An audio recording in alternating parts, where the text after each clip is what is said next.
दोस्तों, मॉर्निंग वाला वीडियो सुबह का FIDI का डाटा देख लेते हैं एक बार। FI ने 4888 करोड़ का माल बेचा, जबरदस्त जिसे कहते हैं, और DI ने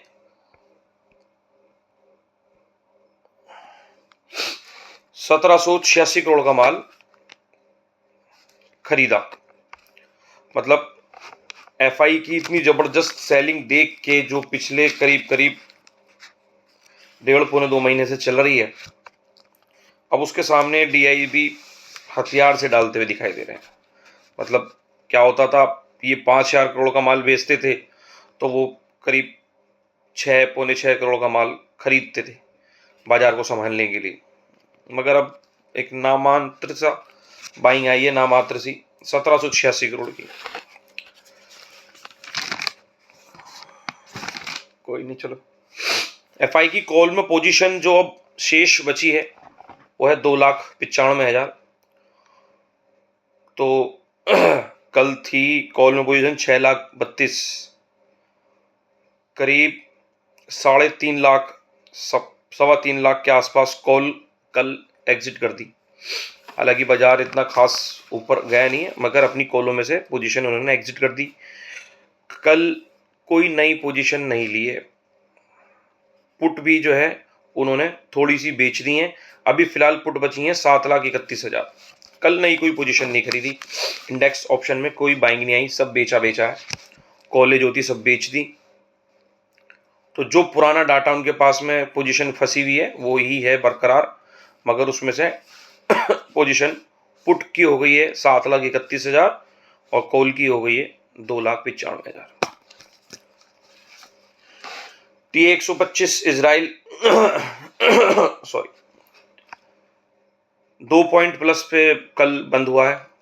और क्रूड का तो अब क्रूड की चाल तो कुछ ऐसी हो गई है, $74 उसका ब्रेंट क्रूड, $74 जो उसका डाउन और $76 उसका अप, इसी में घूम रहा है।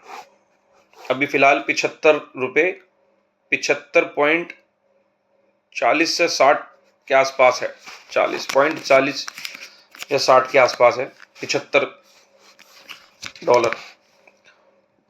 ये ऊपर नीचे हो रहा है। अभी जियोपॉलिटिकल टेंशन जो कि तू बनी हुई, कहीं भी एकदम कुछ हो सकता है, तो बाजार के अंदर तो फर्क पड़ेगा इस बात का। क्रूड मतलब अपने बढ़ते क्रम में ही है, घटता हुआ क्रम नहीं है, क्योंकि घटता हुआ क्रम तो 70 के नीचे आ जाए तो है। तो कल हमने एक नहीं बल्कि तीनों इंडेक्स के अंदर कॉल के लिए सलाह दी थी बाय करने के लिए। उसका कारण था एक, हालांकि बैंक निफ्टी जब वीडियो बनाया जब तो थोड़ा डाउन था भी, फिर वहां से चढ़ता चला गया। बैंक निफ्टी नीचे आया ही नहीं। जब 380 370 की कॉल चल रही थी, मैंने 350 के नीचे गई थी, वो 350 छोड़ो 422 रुपए के ऊपर बंद हुई है, वो तो भाग गई थी एकदम जमी। तो बैंक निफ्टी तो नहीं आता ही होगी।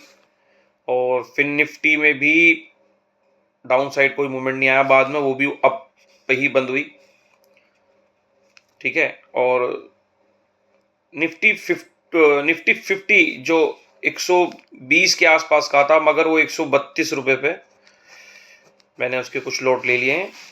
अब देखते हैं ओपनिंग पे क्या मिलता है उसमें। कारण ये था कॉल साइड वीडियो बनाने का।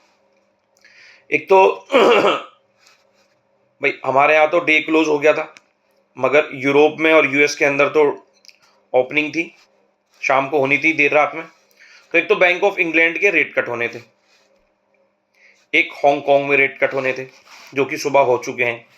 बैंक ऑफ इंग्लैंड में भी 0.25% रेट कट कर दिए गए हैं कल।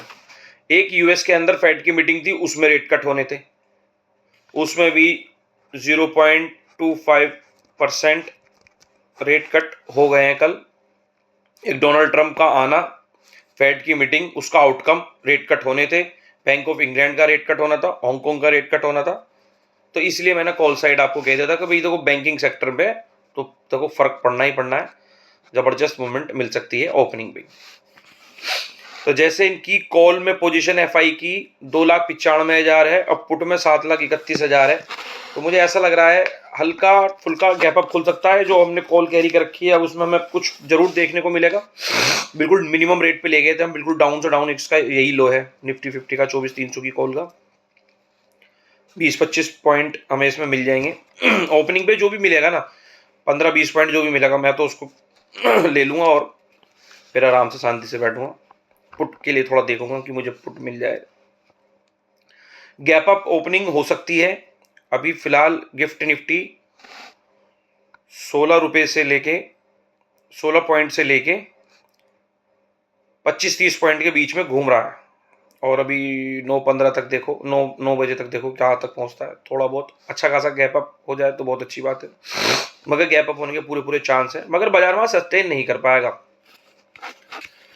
क्योंकि अब ना तो कोई इवेंट है आगे आने वाले दिनों में, क्योंकि यूएस के अंदर जो इलेक्शन का था वो भी हो गया, रेट कट भी हो गए, सब कुछ हो गया। अब तो आगे कोई है नहीं। एफआई की सेलिंग रुक नहीं रही है, वो बिल्कुल माल बेचते जा रहे हैं। डीआई ने भी माल खरीदना कम कर दिया, स्टार्ट कर दिया। अब रह गए प्रो ट्रेडर और सिंडिकेट और रिटेलर, ये कहाँ मार्केट को संभाल लेंगे। तो आज मुझे डर है, आज फ्राइडे है, बाजार कहीं फ्राई ना हो जाए, क्योंकि अक्सर फ्राइडे में बाजार फ्राई हो जाते हैं। तो निफ्टी 50 अभी फिलहाल 24,200 के आसपास है। मैं कह रहा था अगर 24,200 के नीचे निकलती है तो फिर मैं मानूंगा कि ये नीचे भी आएगी, मगर ये देख लो चांसेस इसके लग रहे हैं। अगर इसने 24,077 24,077 इसने काट दिया, जो कि इसका पुराना सपोर्ट था, अगर ये इसने नीचे ब्रेक कर दिया तो ये हमें दिखा देगा 23,910 और 23,870 के आसपास भी ये हमें आज दिखा सकता है, क्योंकि बाजार के अंदर सेलिंग प्रेशर तो देखो बना हुआ ही है। ठीक है, हालांकि इजराइल का इंडेक्स मामूली अंतर से कल प्लस था, थोड़ा सा, ज़्यादा कुछ खास मूवमेंट नहीं थी, 2 पॉइंट ही था प्लस। नैस्डैक ने डे हाई पे क्लोजिंग की है, 285 पॉइंट प्लस था कल नैस्डैक जो यूएस के अंदर क्लोजिंग हुई है। और डाउ 100-150 पॉइंट ऊपर गया था, नया हाई बनाया उसने।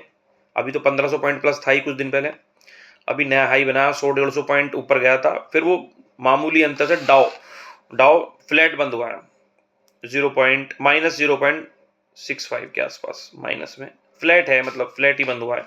और यूरोप में डेक्स 300 कुछ पॉइंट प्लस था, यूरोप भी ठीक था, रेट कट होने थे बैंक ऑफ इंग्लैंड में, तो थोड़ी मूवमेंट तो वहां पर भी आनी थी। और सुबह से जो निक्की, ताइवान, जगात्रा, कोशी और जापान हैंगसेंग, जो सब इंडेक्स अभी प्लस चल रहे हैं, 150-200 पॉइंट फिलहाल।